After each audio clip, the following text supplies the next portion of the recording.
And all the time, God is amazing. I'll open us up with a word of prayer, and then I'll hand it back over to our worship team. Sing a song of praise, and then we'll get into our devotion. Let us pray. Heavenly Father, thank you again for this day. Thank you, Lord, for the time that we have here together, Lord, to fellowship and praise your name, and glorify you in your name. We say this through your Son, our Lord and Savior, Jesus Christ. Amen.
I'd like to invite you guys, I want you all to turn your Bibles to James 1, and we will read from James 1:19 through to James 1:21.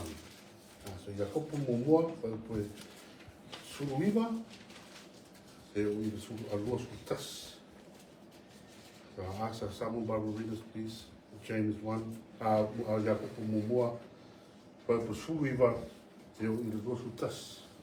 we covered off 19 and 20 the last time we were here. It's quite a while back, so let's read 19 and 20 to remind ourselves, and today's verse will be 21. Ai maua whai tau mai I ia. Nei, o sapele, ia tai tasi tanata matari se whaanuro.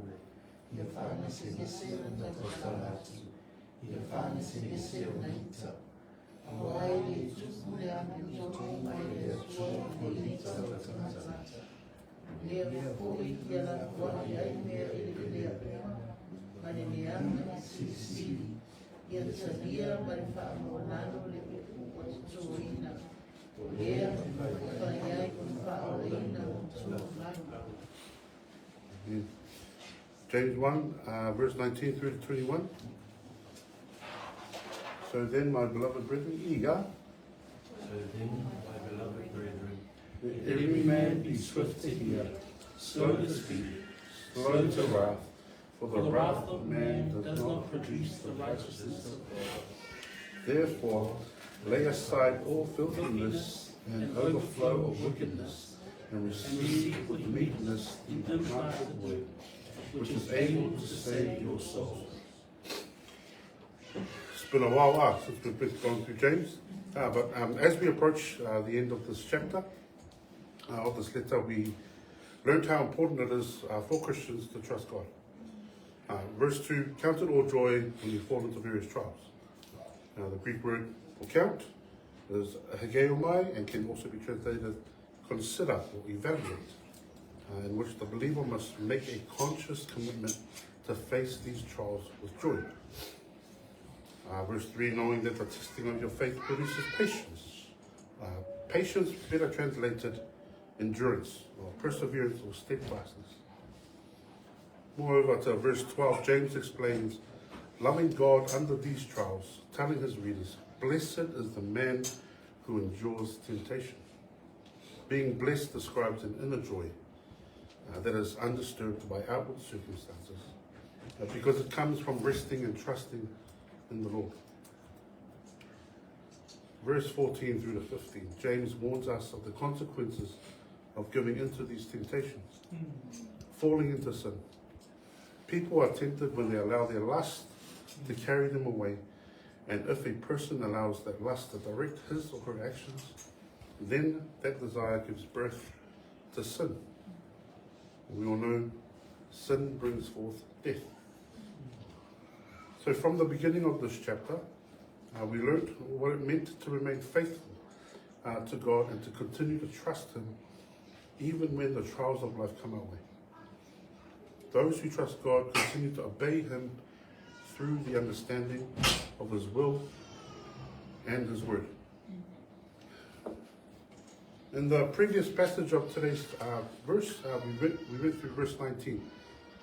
James describes how believers are to respond positively to Scripture and eagerly pursue every opportunity to learn and know God's will better.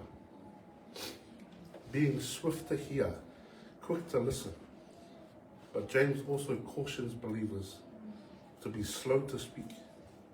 Don't rush to becoming a preacher or a teacher. Know God's word first before we blurt out everything that comes into our heads and into our hearts. And to be slow to wrath, for the consequences of that wrath does not produce the righteousness of God. In verse 20. James's epistle is often regarded as a guide for practical Christianity. Here he writes that those who trust God reject sin. Sin is what happens when we choose to serve ourselves first, giving into lust and temptation. Therefore, verse 21, lay aside all filthiness and overflow of wickedness, and receive with meekness the implanted word, which is able to save your souls. To set aside or lay out, the Greek word used here is apatethome, which means to remove something as one would remove clothing. To take off something is a conscious action. Removing the filthiness of sin, and to receive with meekness or humility the implanted word of God that will save our souls. The point is that we should have nothing to do with moral filth or evil. When the word of God takes root in our hearts, we will notice a difference in our thoughts, our speech, and our actions. Praise God for the book of James and the practical lessons that he gives to us. I'll close us off in a word of prayer as we move on to our prayer. Let's pray. Heavenly Father, thank you again for your word. Well, thank you, Lord, for the lessons that we take away from your word and we can apply in our lives today. We love you, Lord, and we say this through your Son, our Lord and Savior, Jesus Christ. Amen.